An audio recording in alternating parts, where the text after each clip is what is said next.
अमरदास नाम गुरु तोर अमर लोकवासी हो। अमरदास नाम गुरु तोर अमर लोकवासी हो। अमरदास नाम गुरु तोर अमर लोकवासी हो। अमरदास नाम गुरु तोर अमर लोकवासी हो। अमर लोग जाहो कहे सब जनता ला जोड़ के, मैना लेके उड़ गए बाबा खाली पिंजरा छोड़ के जिज्ञासी हो। अमरदास नाम गुरु तोर अमर लोकवासी हो। अमरदास नाम गुरु तोर अमर लोकवासी हो।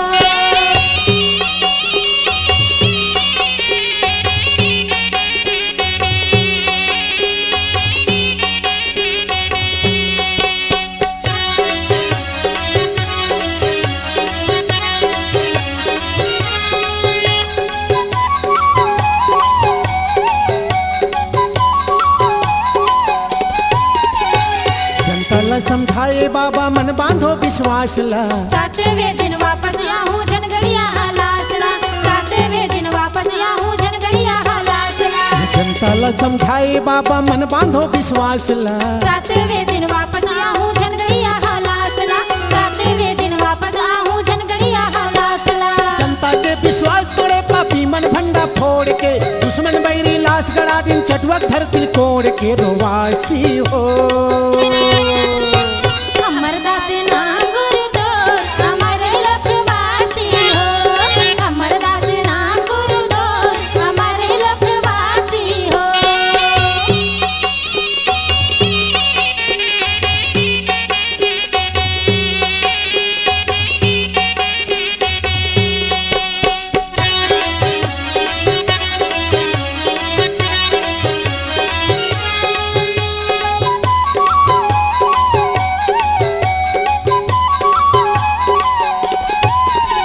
सातवें दिन बाबा के हंसा खोजे अपन तनला।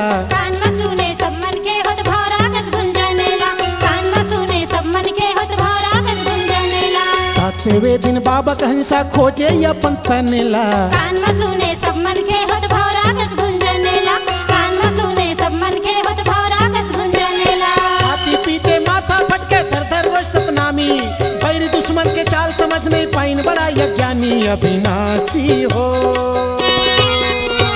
अमरदास नाम गुरु तोर अमर लोकवासी हो।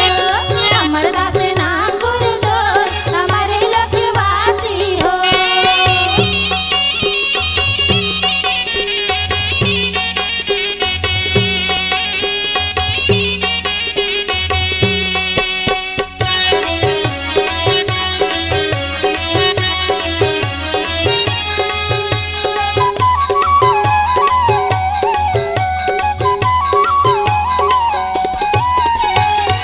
अमर हो गए दुनिया में अमरदास बाबा।